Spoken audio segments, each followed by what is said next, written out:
은혜와 자비가 풍성하신 하나님 아버지, 성탄 전야 이 저녁에 우리를 수요 예배의 자리로 불러주시니 감사합니다.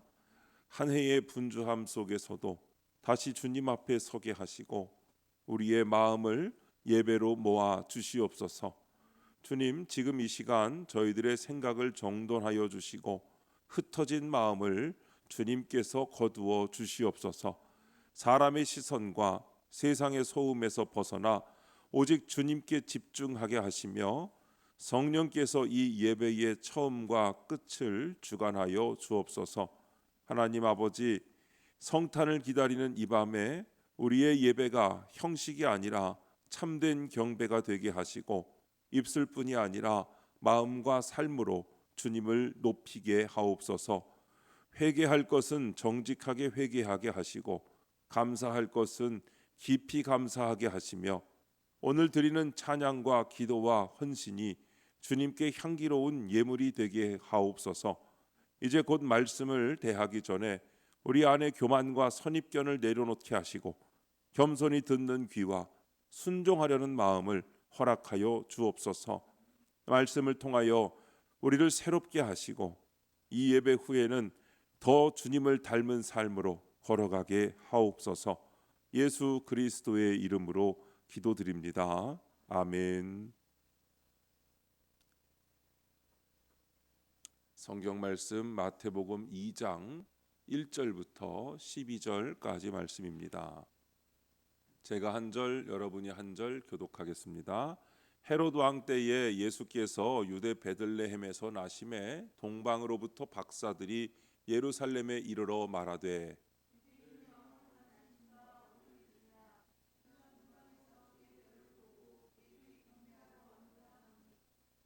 헤롯 왕과 온 예루살렘이 듣고 소동한지라.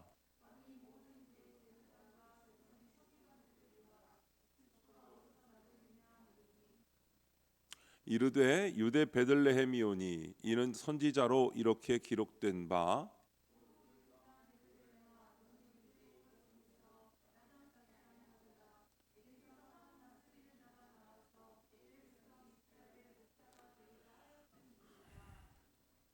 이에 헤롯이 가만히 박사들을 불러 별이 나타난 때를 자세히 묻고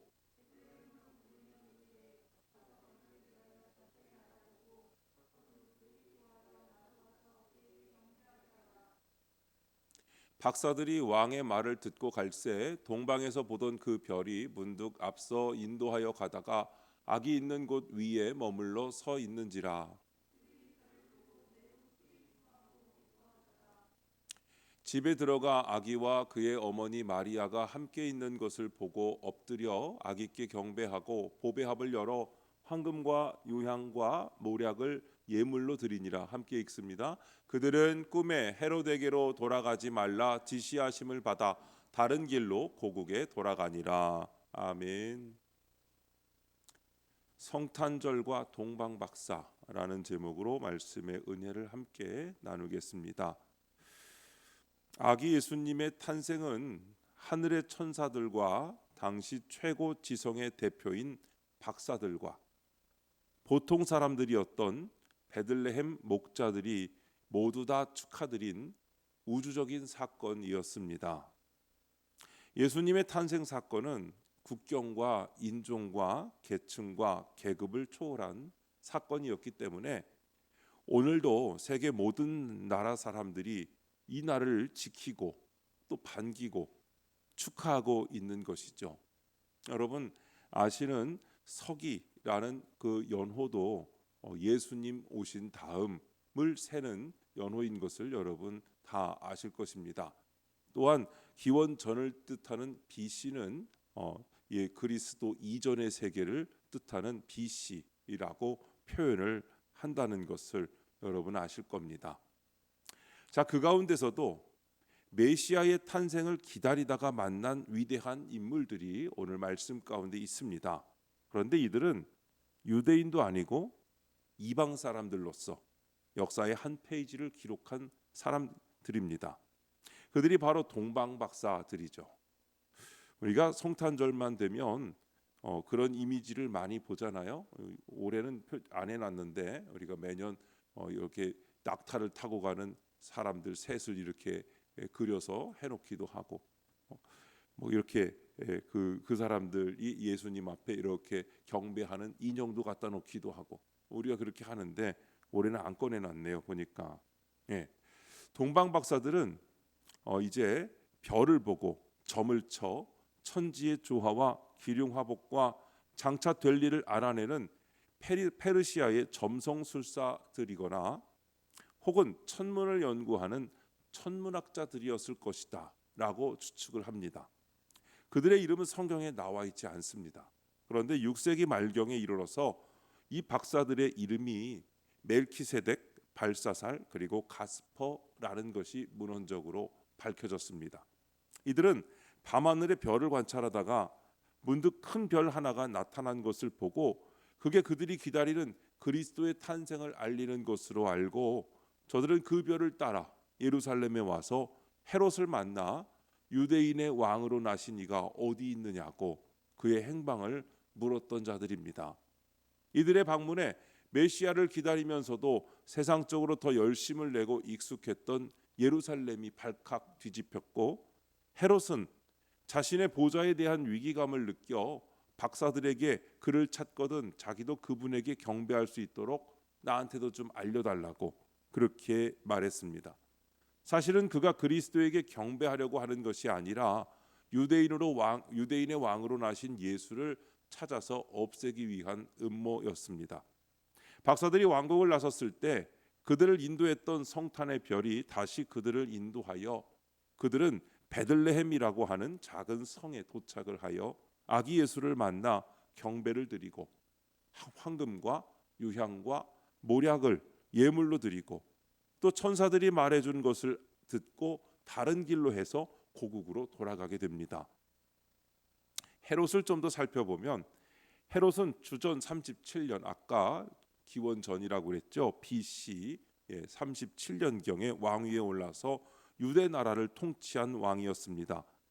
그는 유대 나라 왕이 되게 했지만 정통 유대인이 아니라 에돔 족속의 후손이었던 탓으로 유대인들의 지지를 받지를 못했고 그것 때문에 늘 콤플렉스에 빠져 있었습니다. 그런 그에게 유대인의 왕이 나셨다고 하니까 자기는 적통이 아닌데 적통 왕이 났다는 얘기인 줄 알고 그 박사들의 얘기를 들을 때 충격을 크게 받은 겁니다. 그래서 그는 왕이 나셨다는 말을 듣는 순간부터 저거 없애버려야겠다 하는 그 마음속으로 음모를 꾸미기 시작한 것이죠.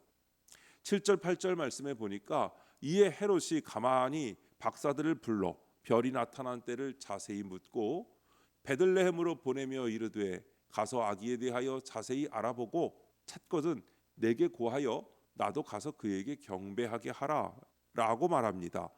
자, 이 두 구절 속에 헤롯의 음모가 들어 있습니다. 여기 보니까 7절에 가만히 불러 자세히 물었다고 그랬거든요.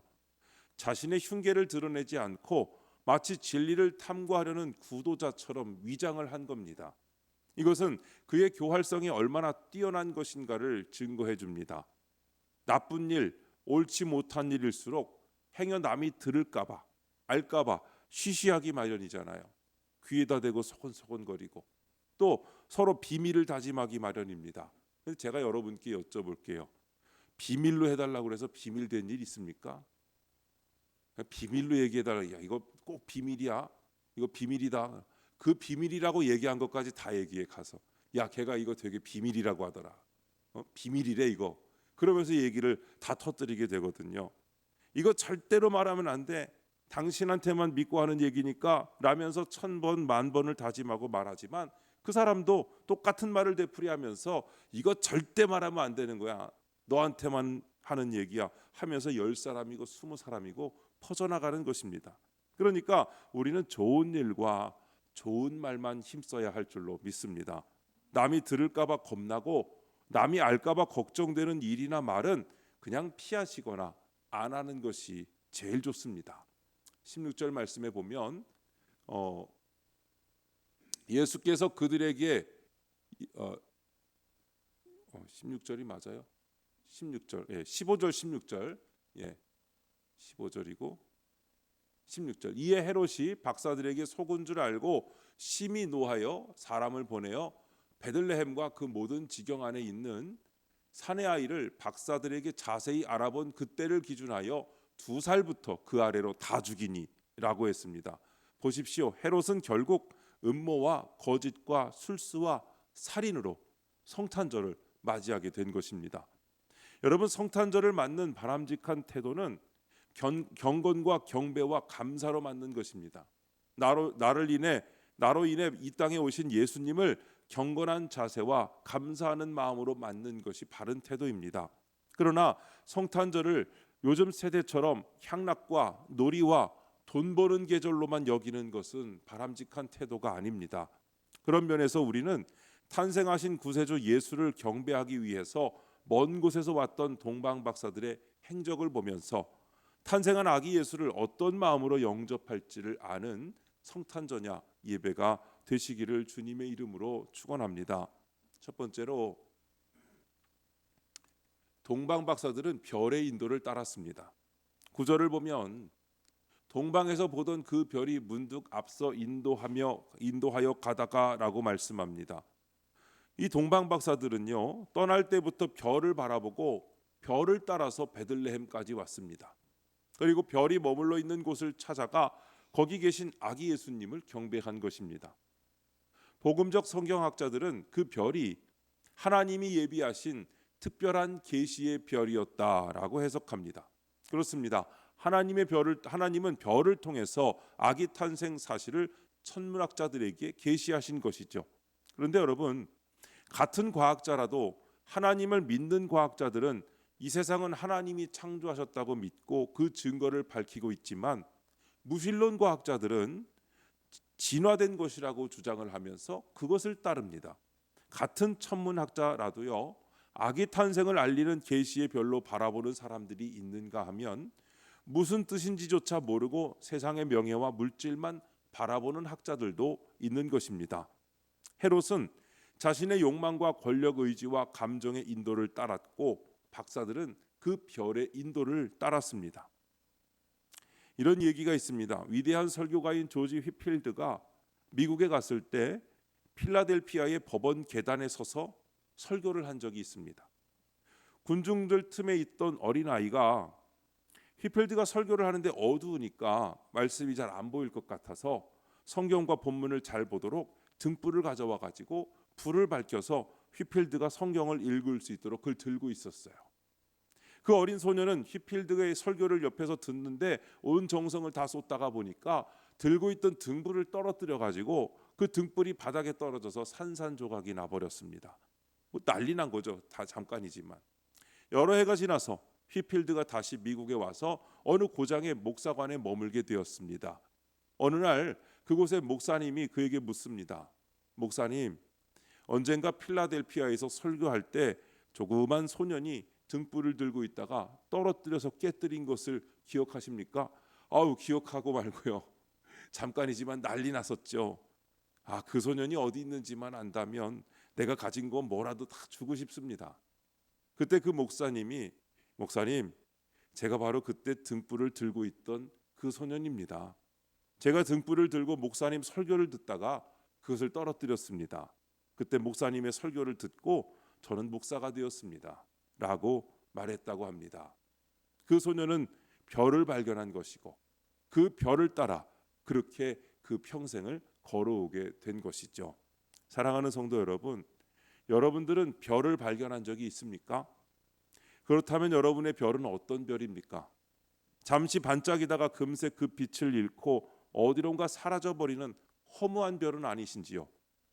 우리가 세상의 지식이나 어떤 신념에 몰입할 때가 있습니다. 혹은 무엇을 하겠다, 장차 무엇이 되겠다는 목표를 부여잡을 때가 있습니다. 그런데 우리가 어떤 별을 부여잡느냐에 따라서 우리의 인생의 방향은 너무나 크게 달라지고 만다는 사실을 아셔야 합니다. 욕망의 별을 따르면 끝없이 더 가지려 하고, 명예의 별을 따르면 사람들의 평가에 매여 살게 되어 있습니다. 지식의 별만 따르면 머리는 커지는데 마음은 메말라지기 쉽습니다.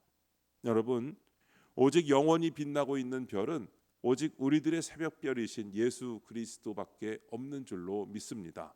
그러므로 오늘 우리들도 동방 박사들처럼 우리의 그리스도 예수님만을 붙잡고 예수님만을 따라가는 거룩하고 신실한 성도님들 되시기를 축원합니다. 두 번째로 동방 박사들은 기쁨으로 경배를 드렸습니다. 오늘 말씀 10절과 11절을 보니까 그들이 별을 보고 매우 크게 기뻐하더라.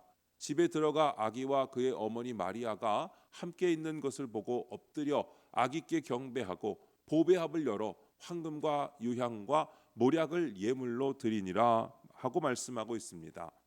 그들은 예수님을 기뻐한 사람들입니다. 그 예수라는 이름만 들어도 기쁘고 어깨춤을 덩실 추고 신바람이 나는 사람들이 있습니다. 바로 그런 사람들이 바로 그리스도인인 것입니다.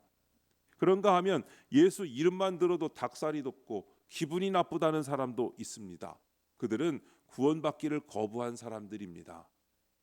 여러분, 휴대폰이 업데이트가 필요하다는 알림이 올 때가 있잖아요. 그렇죠? 여러분 어떻게 하세요? 아유, 이거 복잡한 거 또 됐네. 이거 자녀가 오면 해달라고 해야지. 그러실 수도 있죠. 그렇죠?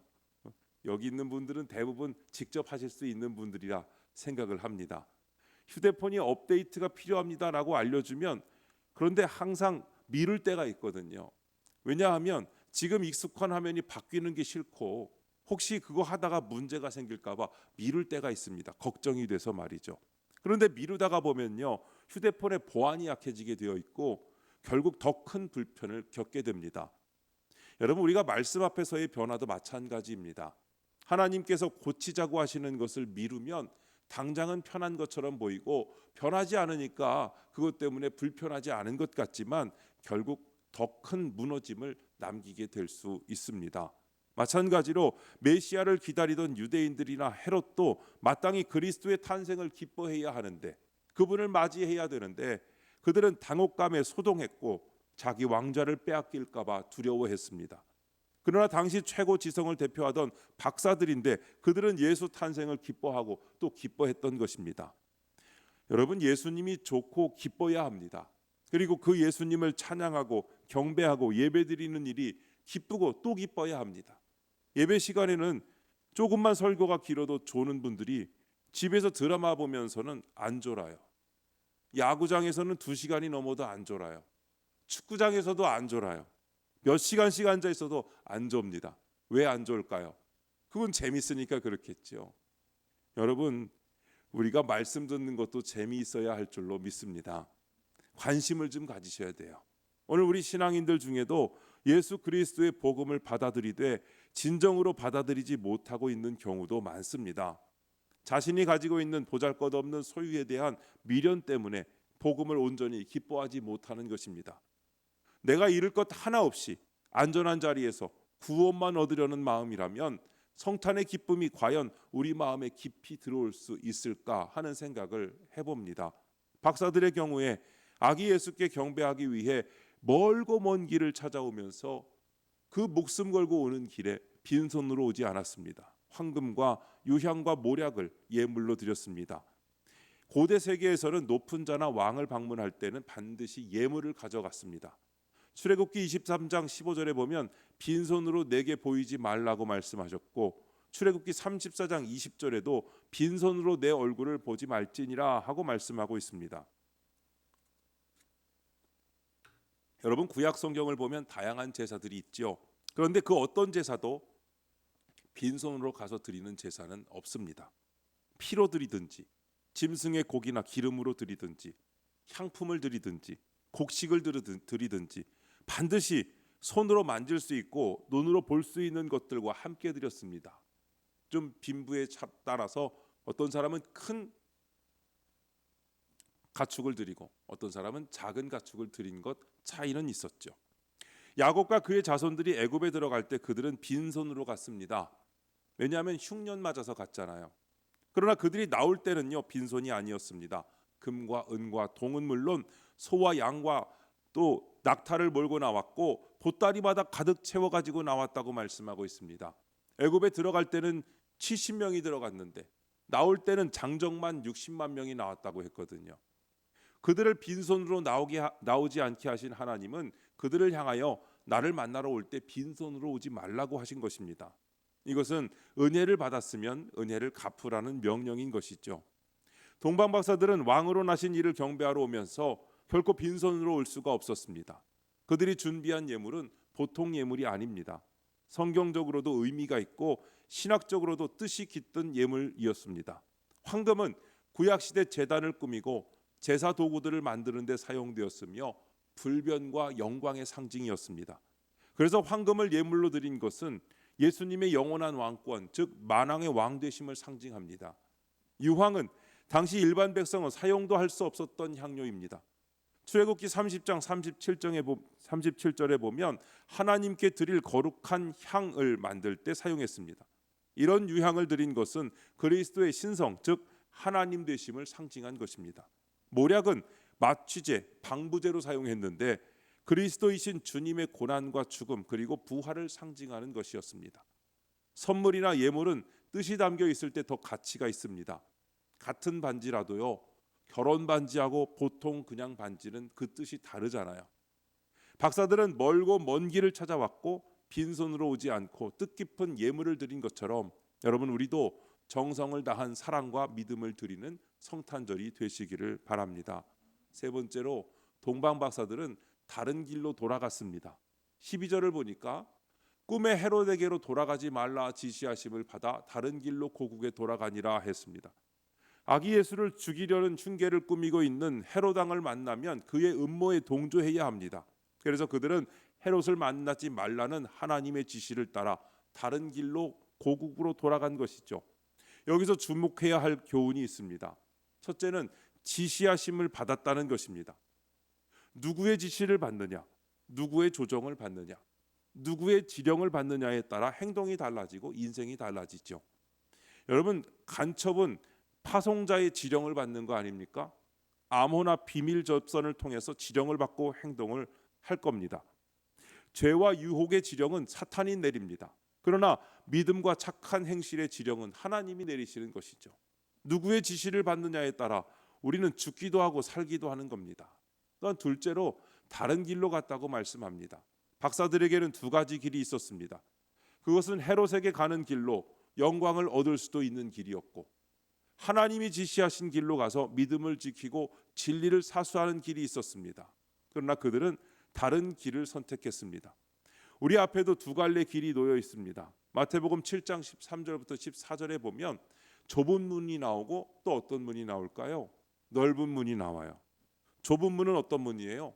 생명길이어서 좁고 협착하여 찾는 사람이 적고, 넓은 문은 크고 길이 넓어 들어가는 자는 많지만 그 길은 멸망으로 가는 길이라고 말씀합니다. 누구나 다 가는 길, 누구나 다 하는 일이라고 해서 그것이 여러분 다 좋은 것이 아니라는 겁니다. 이를테면 요즘은 누군가를 험담하고 평가하는 말이 너무 흔하잖아요. SNS를 통해서 아주 무슨 일만 있으면 그냥 험담도 어떻게 그렇게 하는지 상상을 초월해요. 그런데 여러분, 그 SNS에서 다른 사람들만 하는 게 아니잖아요. 우리도 가끔 보면 단톡방에서 혹은 가정의 식탁에서 또 직장 동료들 앞에서 야, 다들 그렇게 말하잖아 하는 분위기가 생기기도 하거든요. 그러나 여러분, 다 그런다고 해서, 많은 사람이 그런다고 해서, 세상 사람들이 다 한다고 해서 여러분 그 말이 사랑이 되는 것은 아닙니다. 잘못된 말은 잘못된 말이에요. 오히려 그런 말이 많아질수록 공동체는 갈라지고 용납은 점점 어려워지는 겁니다. 동방 박사가 선택한 다른 길은 하나님이 지시하신 길입니다. 그 길은 좁은 길이요, 진리의 길이며 생명의 길입니다. 우리가 걸어가야 할 길도 바로 그 길입니다. 요한복음 14장 6절에 보면 주님은 내가 곧 길이요 진리요 생명이라 하셨습니다. 석가도, 공자도, 마호멧도, 소크라테스도 내가 길이다, 진리다, 생명이다 이렇게 말하지 못합니다. 오직 예수님만 길이고 진리이시고 생명이신 줄로 믿습니다. 우리는 그 길을 걸어가야 합니다. 우리는 내가 가는 길을 알 때도 있고 모를 때도 있습니다.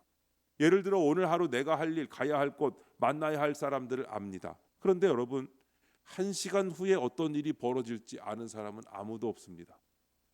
그래서 야고보 사도는 이런 말씀을 했어요. 내일 일을 너희가 알지 못하는도다. 너희 생명이 무엇이뇨? 너희는 잠깐 보이다가 없어지는 안개니라 했습니다. 그러나 시편 139편 2절에서 4절에 보면 주님은 나의 앉고 일어섬을, 멀리서도 나의 생각을, 모든 행동을, 내 혀의 말까지도 아신다고 했고, 또 139편 16절에 보면 내 형질이 이루어지기 전에 이미 주의 눈이 나를 보셨다고 했고, 139편 23절에 보면 내 마음을 아시며 내 뜻을 아신다고 했습니다. 그리고 마태복음 10장 30절에는 주님은 너희 머리털까지 다 세신 바 되었다고 말씀하고 있습니다. 나는 나를 잘 몰라도요, 하나님은 나를 너무너무 잘 아십니다. 나는 내 마음을 모르고 내 행동을 모르지만 하나님은 다 아십니다. 나는 어떻게 살아야 할지 잘 모르고 있을 때 하나님은 내 길을 아시고 예비하여 주시는 줄로 믿습니다. 나는 나를 조절하지 못하고 통제하지 못하지만 하나님은 나를 조정하시고 통제하여 주실 수 있습니다. 이유는 하나님께서 나를 지으신 주인이시기 때문이죠. 여러분, 성탄절은 나를 위해 오신 예수님을 만나는 절기입니다. 동방박사와 같은 신앙과 태도를 가지고 기쁜 마음으로 그분의 탄생을 축하하고 예수님을 경배하고 예물을 드리며 세상 길이 아닌 다른 길로 돌아가는 성도님들이 다 되시기를 주님의 이름으로 축원합니다. 기도하겠습니다. 여러분, 기도의 제목을 세 가지 드립니다. 은혜 받은 말씀 기억하면서 기도의 제목을 붙잡고 잠시 기도하기 원합니다. 성탄을 경건과 경배와 감사로 맞이하는 마음을 저희 안에 새롭게 하옵소서. 남이 들을까 두려운 말과 남이 알까 걱정되는 일을 끊어내고 빛 가운데서 정직하게 살게 하옵소서. 사람의 인정과 쉬운 길이 아니라 진리를 지키는 좁은 길로 걷게 하옵소서. 이 시간 주여 한번 부르시고 잠시 소리내서 기도합니다. 주여, 하나님 아버지 감사합니다. 주님, 성탄의 기쁨이 국경과 계층을 넘어 모든 사람에게 임한 은혜임을 믿습니다. 오늘 그 기쁨이 감정으로만 스치지 않고 삶을 바꾸는 은혜가 되게 하여 주시옵소서. 주님, 성탄을 소비와 향락으로 흘려보내지 않게 하시고 경건과 경배와 감사로 맞이하는 마음을 저희 안에 새롭게 하여 주시옵소서. 주님, 저희 안에 있는 교활함과 숨기고 싶은 죄를 내려놓게 하여 주옵소서. 남이 들을까 두려운 말과 남이 알까 걱정되는 일은 끊어내게 하시고 빛 가운데서 정직하게 살아가게 하옵소서. 오늘 저희에게 놓인 두 갈래 길 앞에서 넓은 길이 아니라 생명의 길을 선택하게 하여 주시옵소서. 사람의 인정과 쉬운 길이 아니라 진리를 지키는 좁은 길로 걸어가게 하옵소서. 주님, 저희의 예배가 무엇을 드리느냐보다 어떤 마음으로 드리느냐를 회복하게 하시고 정성을 다한 사랑의 믿음으로 오늘도 주님께 나아가게 하옵소서. 주님, 저희가 저희 길을 다 알지 못할 때에도 주님은 저희를 잘 아시고 저희의 마음과 말까지 아신다는 사실로 담대하게 하시고 주님 의지하여 주님 붙들리고 주님 살아가는 우리들 되게 하여 주시옵소서.